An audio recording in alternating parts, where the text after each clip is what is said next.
Hello, this is Paulette, the court reporter. Hello.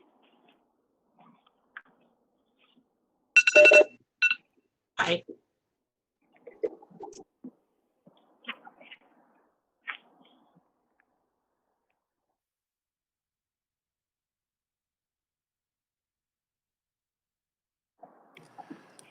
Well, first, good afternoon, everybody. Happy New Year. I know we're all glad to see 2020 go, so welcome to a great new year for us, right, Leslie?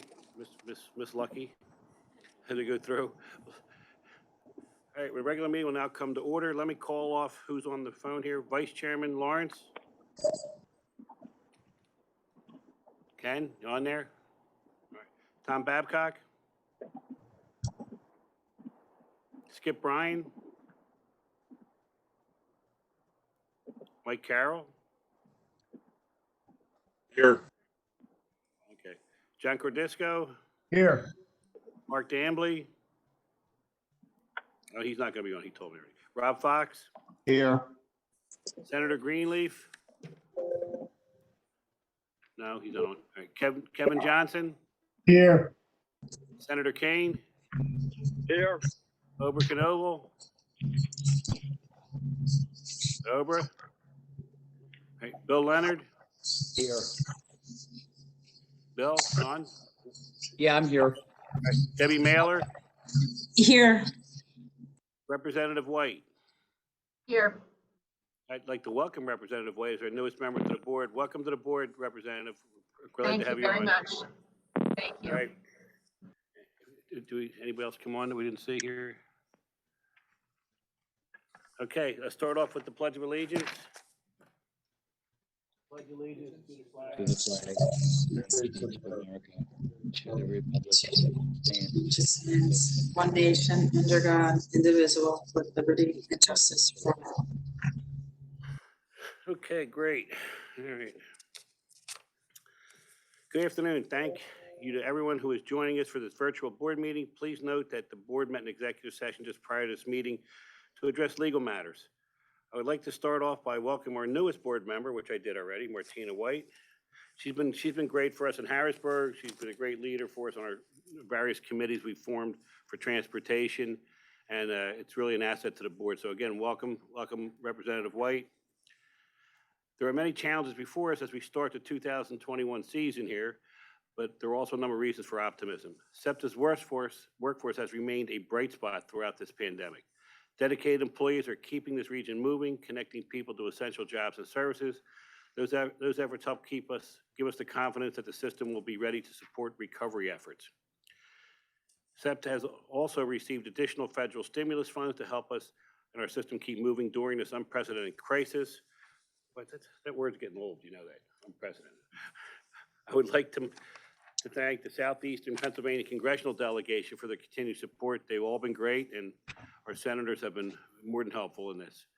The authority still faces significant short and long-term financial challenges. This board is committed to working closely with the staff on efforts to control costs. And we know we have to look at all the options for keeping the SEPTA viable and moving forward. It gives me great confidence that we have a General Manager, Leslie Richards, and her team here to help lead this through our extremely difficult times. I would like to thank everyone who has been joining us for these virtual meetings. We're listening to your questions and feedback, and we urge you to continue to stay engaged as we move forward. First item on the agenda is the adoption of the minutes of this December 17th regular board meeting. I'll entertain a motion to adopt the minutes. So moved. Is there a second? Second. It's Kevin. All those in favor say aye. Aye. Aye. The minutes are approved. We'll move on to the financial report. Mr. Burnfield. Thank you, Mr. Chairman. Revenue for the month of December was 29.7 million below budget, with transit ridership remaining at 35% of pre-COVID levels and regional rail ridership at 15% of pre-COVID levels. After the first 6 months of fiscal year 2021, operating revenue is 179.3 million below budget. Operating expenses for the year are 60.5 million below budget. With the assistance of the federal CARES relief funding, providing assistance for the operating budget. That has been used to offset the very significant revenue shortfalls that SEPTA is experiencing. With that funding, SEPTA has been able to operate with a balanced budget during this fiscal year. This concludes my report, Mr. Chairman. Great, thank you, Rich. I'll entertain a motion that the financial report be received and filed. So moved. Is there a second? Second. All those in favor say aye. Aye. Aye. Member report is received and filed. We have no speakers today, huh? On that point, all right, perfect. Move on to the consent calendar, which consists of, let me see, purchase from balanced partners of excess directors and officers liability insurance, award of contracts pursuant to requests for proposals, reimbursement agreement between SEPTA and the University City District relating to the operation of the Lucy Circulator Bus Service, authorization to award contract for procurement, award of contract for sole source procurements, authorization to execute change orders and amendments. All the items on the consent calendar have been reviewed by the appropriate committees in public session. I'll entertain a motion to adopt these resolutions. So moved. Second. Second. Moved and seconded. Any abstentions? Hearing none, I'll call the question. All those in favor say aye. Aye. Aye. Aye. Resolutions are adopted. Move on to the report of the general manager. Leslie? Sure. Thank you, Mr. Chairman. While many of us are happy to leave 2020 behind us, we realize we're not out of the woods yet. However, there are still a lot of positive developments already in 2021, even though we're only in January. I'd like to highlight 3 of those. And SEPTA has advocated for the prioritization of vaccines for our employees. We are happy to report that last week we were able to get vaccines out to 300 members of our SEPTA family with a partnership with Mainline Health. SEPTA workers have shown up and we've sacrificed to make sure our region kept moving throughout this crisis, and it is a huge relief to begin to get them vaccinated. It's given them a big boost and it's helped our morale. Excitement was palpable at the vaccination event, and we received many notes of thanks over the weekend. We will continue to work on plans to vaccinate more of our workforce, and we will continue this commitment until all of our frontline and all of our workers are vaccinated. I also want to announce that to continue SEPTA's fight against COVID, I was able to participate in an event at 15th Street for the launch of Mask Force Philly, along with our board member, Michael Carroll, to reinforce and encourage mask wearing when riding our system. We're part of a larger regional initiative, which is extremely important to continue to encourage our riders to wear masks, as well as to adhere to President Biden's mask mandates. SEPTA will have a number of different teams supporting this effort in various ways, wearing SEPTA Mask Force Philly apparel and distributing masks and sanitizers to those who need it. I'm very proud to report that in December, our service quality team reported 97% of our regular riders are wearing masks. Of those, 90% are wearing them properly, which means we do see the masks around under people's noses and sometimes around the chin. And so this Mask Force Philly is an extremely important initiative to get that number up, and we will continue until we're at 100%. I'm also very excited about the Black History Month events SEPTA has planned for the next month. Each week, we will have events to engage employees and riders to educate them about the incredible contributions of Black history makers. I won't give it all away, but I would like to preview one event. In celebration of Rosa Parks' birthday and in tribute to her courage, we will be reserving a seat for her on the bus. Please stay tuned. Our planning team has many other great events planned, and it will be a very celebrational and educational month. I also want to recognize 6 of our employees in service planning. So many SEPTA employees have demonstrated outstanding service over this past year, but one of the biggest moving targets has been service planning. Between our regularly scheduled changes, the impacts of the pandemic, making changes to accommodate protests and demonstrations, and our IT challenges, this team has had so many challenges thrown at them and has dealt with every single one. Today, we recognized and celebrated Charlie Webb, our Chief Officer of Service Planning, Maureen Lichtner, our Director of Schedules and Support Services, Mark Cassell, our Director of Service Planning, Andy Furry, Manager of Geographic Information Systems, Melissa Silverman, the Chief Schedule Maker, and Jeffrey Brown, also a Chief Schedule Maker. They're just part of the team that has helped SEPTA function every single day during this pandemic. We want to thank them for all that they do. They make it happen behind the scenes here. Every day, their job would be challenging in normal times, let alone what they've been facing this year, and we truly couldn't do it without them. And then lastly, I just want to give an update on the Chestnut Hill West line. As of March 7th, we plan to resume service on Chestnut Hill West in a restricted service schedule. We hope, we know that we're going to start service early, around 6:30 in the morning, and it will go through 7. We will not be able to provide hourly service every hour, but there will be several trains, again, that will go out throughout the day. So please stay tuned, and we're very happy to bring that line back. And with that, that concludes my remarks. Perfect. Thank you. We have a number of speakers, so we'll start off with Mr. John Flaherty. Mr. Flaherty? Yes, Mr. Chairman, my name is John Flaherty with the Transit Riders Coalition of Delaware. First, I wanted to thank James Seiler, who I think is your Assistant Director for Customer Service, for his help in the lease arrangement at the Wilmington Amtrak station that SEPTA now operates. It's going to be a big help for SEPTA customers. Second, I'd like to thank SEPTA for renewing the service to Churchman's Crossing in Newark, Delaware. I think it's going to be a successful resumption of that service. And third, there is a movement in Delaware to open up a station in Newport, Delaware. It's going to be 5-10 years down the road, but I'm hoping that they communicate directly with SEPTA and share with you their plans and ideas for this new commuter station. I think SEPTA is doing a terrific job with $1 million a day shortfall. I think these resumption of services in Delaware are greatly appreciated, and just wanted to add my 2 cents, Mr. Chairman. Thank you. Thank you, John.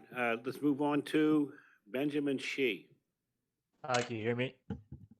We can. You're good. Cool. Yes. Hi, my name is Benjamin Shee. I'm with Fifth Square.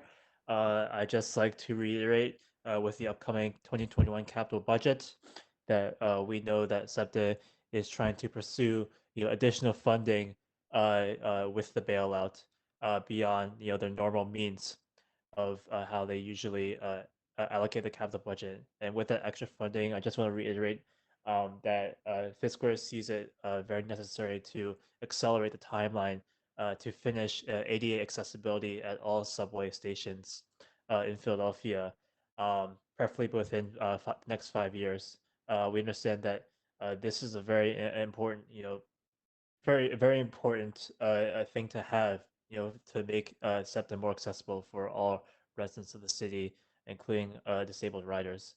And as we know, projects like Broad Erie and Germantown by the city are being conducted, already underway. And so we need SEPTA to step up installation at Erie Station and many other stations in order to make these places integrated and accessible for everyone. Just thank you. And thank you, everyone, for the work you do. And yeah, that's it. Okay, thank you, Benjamin. Cameron Adamez. That's Cameron Adames. I'm a transit committee member of Fifth Square. I'll try to be brief. In a city that represents all walks of life, public transportation needs to be safe for everyone, especially those who experience structural violence on a daily basis. I'm glad that SEPTA is investigating the transit police after the January 6th insurrection in DC, but it needs to be reiterated that the rally was meant to encourage the insurrection. The actions of the transit police in attendance speaks volumes about the priority of Black and Brown transit riders. If SEPTA is truly committed to equity, employees who promote and participate in ideology of white supremacy should be terminated. That's all. Thank you. Camille Bogan. Hi, my name is Camille Bogan, and I'm a Transit Committee member of Fifth Square and also a coalition member of Transit Forward Philadelphia. I'm here today in advance of the 2022 capital budget workshop to call on SEPTA to create a capital budget that is informed by the COVID-19 crisis and reflects a new normal. So, regional rail ridership is down 85%, but off peak bus ridership retains well over 75% of its riders. I believe that it's time to give the Black and Brown riders of Philadelphia the capital budget allocation and respect that they deserve. Fifth Square and Transit Forward Philadelphia are calling on SEPTA to reprogram all of its budgeted spending on parking to bus lanes instead. Parking is really wasteful and expensive, and an oversupply of $1 parking spots can serve as an incentive for people using single occupancy personal vehicles to SEPTA stations, which increases traffic congestion and decreases demand and support for SEPTA's robust public transportation network. Another consequence is the rise of auto-oriented buildings, resulting in higher costs to underlying real estate values, and then also increased conflicts between pedestrians, bicycles, and automobiles, and negative impacts on the public realm. The current capital budget schedules funding for parking garages in Exton, Conshohocken, 69th Street, and Ardmore. Exton and Conshohocken have unparalleled access to the Chester Valley, Schuylkill River trails, and plenty of existing space for commuter drop-offs. Upper Darby and Ardmore are vibrant pedestrian-centered town centers with robust existing bus access. So choosing to place garages at any of these locations is choosing to induce automobile traffic, depress economic activity on our commercial corridors, and give away valuable real estate development space for transit-oriented development. And even SEPTA's own models suggest that a maximum of 80% of riders are going to return to the system. So, why are we still building parking for these choice commuters when essential workers are the ones who are stuck in traffic? Thank you for your time and consideration. Fifth Square and Transit Forward Philadelphia are really looking forward to working with all of you to ensure parking is no longer a priority in the budget. Great, thank you. Daniel Trubman, Hi, can you hear me? you can, you're gone. Great. My name is Daniel Trubman, Trubman, and I'm also a member of Fifth Square. And I just wanted to call and thank the SEPTA board and SEPTA management for their internal reimagining of what our commuter rail system can be, as reported in the paper a few weeks ago. SEPTA's regional rail system was an outdated and outmoded approach even before the COVID pandemic, and the COVID pandemic has just highlighted how a focus on commuter rail into the central business district from the suburbs is a failed model. Going forward, there are both short and long-term steps SEPTA can take to change the approach to make sure that SEPTA is actually offering a true regional rail system. In the short term, SEPTA could allow transit pass users to travel in the Region 1 of the regional rail system. And in the long term, SEPTA can use capital funding to add high-level platforms at all stations to allow easy access at all stations, and eventually moving to a different operating system. As SEPTA likes to point out, that this will cost some capital dollars, but I think it's important to remember that SEPTA can build high-level platforms at every station if they prioritize high-level platforms and don't prioritize building additional parking at train stations. At a time when SEPTA is really at a crucial point of having to decide what the future path is going to be, I think it's important for the board and management to realize that reimagining regional rail offers the opportunity to really utilize our great underlying regional rail bones to deliver high quality service throughout the region. So I hope you'll keep that in mind as you formulate next year's capital and operating budget. Thank you. Thank you. Jacob Hout. Yeah, it's out. Thanks. I'm a member of the Transit Riders Union, and I'm here just to deliver a statement. On January 12th, local media announced that SEPTA was investigating 7 of its transit police officers for their involvement in the events that took place in Washington, D.C. on January 6th. It's the understanding of the Philly Transit Riders Union that this investigation will explore whether these officers entered any area where a police line was established prohibiting entry. As the TRU supports and represents the voice of SEPTA's riders, we are asking for a full transparency on the scope and results of this investigation. We believe it is in riders' best interest to learn the results of this investigation. These officers are granted positions of authority over riders within SEPTA's jurisdiction. Thus, the implications of these officers' mere presence and participation in this rally are alarming and concerning. The officers' attendance at a rally designed to sow doubts about the legitimate results of the 2020 presidential election and that inspired a treasonous assault on the nation's Capitol building directly afterwards has major implications for the riders for whom we advocate. The actions of these individual officers, while not officially sanctioned by SEPTA or its police force, reflect poorly on SEPTA police and their values and SEPTA as a whole. The SEPTA officers' presence at the January 6th rally suggests their willingness to participate in violent action alongside far-right fringe groups, including militia members, overt white supremacists, neo-Nazis, and conspiracy theorists. Their participation raises questions about their professional judgment in a way that is dangerous and threatening towards people of color in our communities and for people who use transit. The racial justice protests of this past year have caused mainstream America to acknowledge the longstanding tensions and distrust that exist between police and the Black and brown communities that they purport to serve. The TRU does not support the over-militarization of police in SEPTA stations or on SEPTA vehicles, as we believe their aggressively armed appearance is hostile to many riders. The over-policing of transit riders and our community is a serious problem. In light of the events of January 6th and this related investigation, the TRU urges SEPTA and its officials to re-examine the role of militarized police in our transit system, making the findings of this investigation public, present a plan to find and remove white supremacists from the SEPTA Police Department, and to explore other ways to better serve riders and operators. Thanks. Thank you, Joel Arnold. Yes, thank you very much. My name is Joel Arnold. I'm a city planner with CMAC and a coalition member of Transit Forward Philadelphia.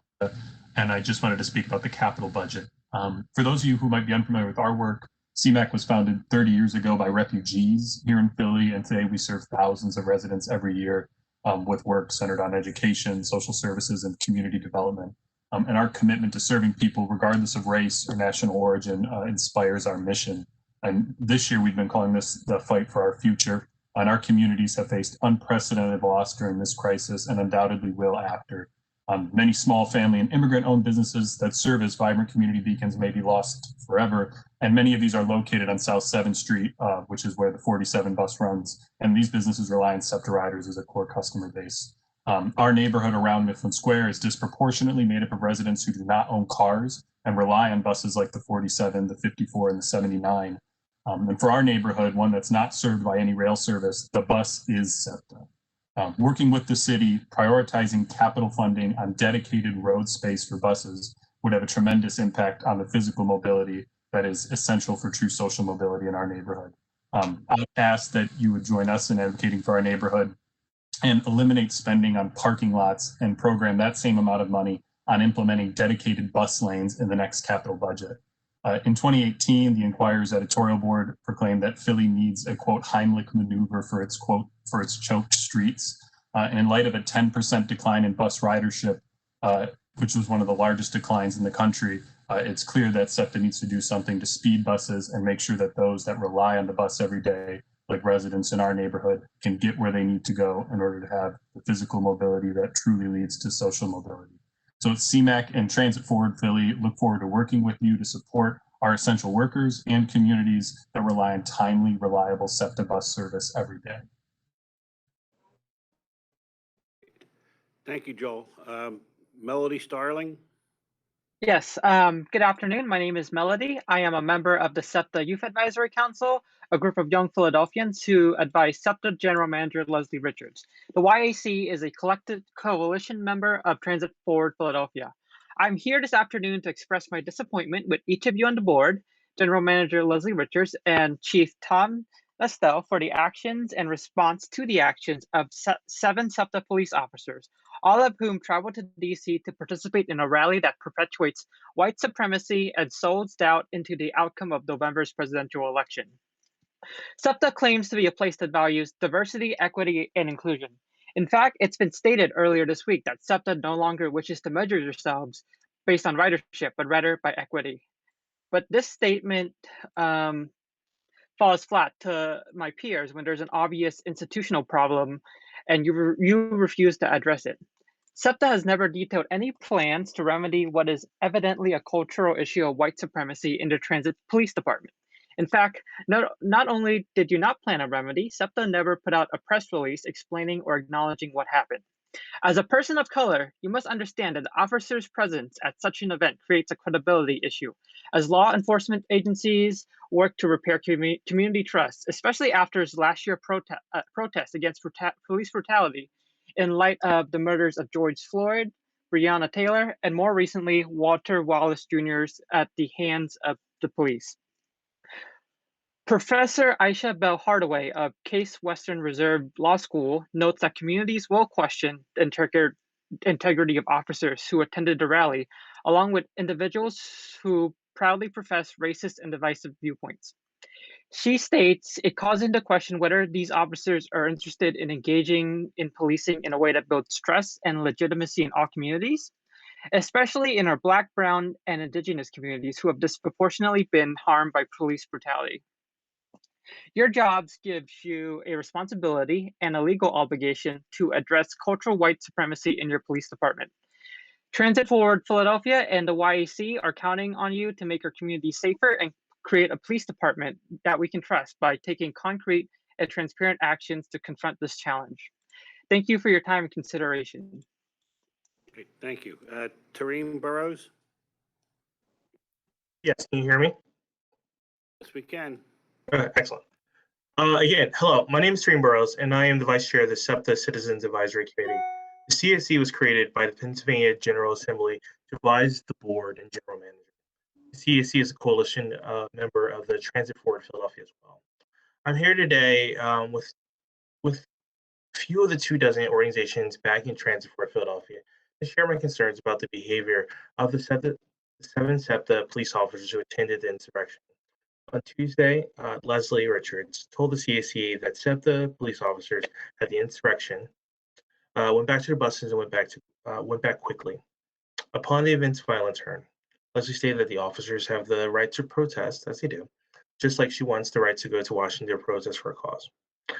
Leslie, this is coming from me as well as others, this came across as a bit apologist, some would say.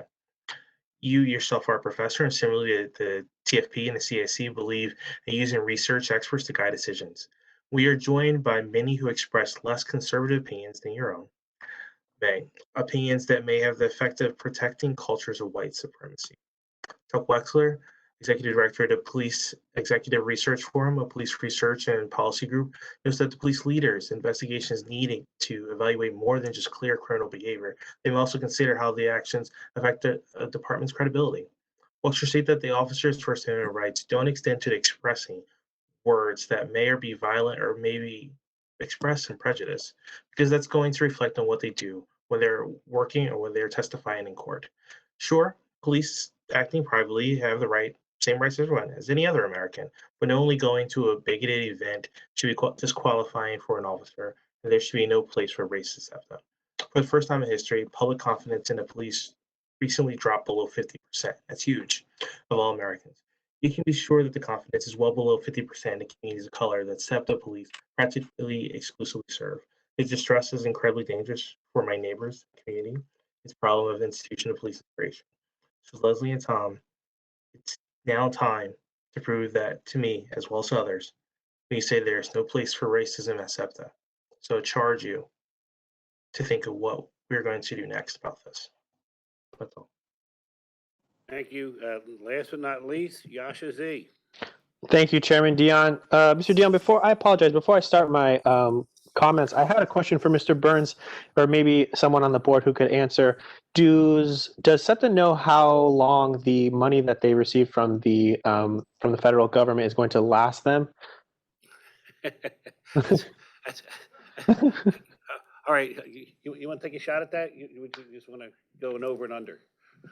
I mean, it very much depends on ridership as to where future ridership goes. But I would anticipate that it will be sometime in fiscal year 2022. Okay. Which is a very critical year for us. Yes. Because also at the end of fiscal year 2022 is when the turnpike money sunsets. Correct.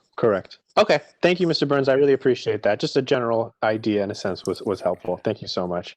As Mr. Dion said, my name is Yasha Zarenkelk. I'm the coalition organizer of Transit Forward Philadelphia.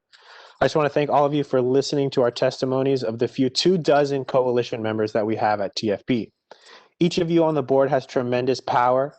Equity is not a communications plan.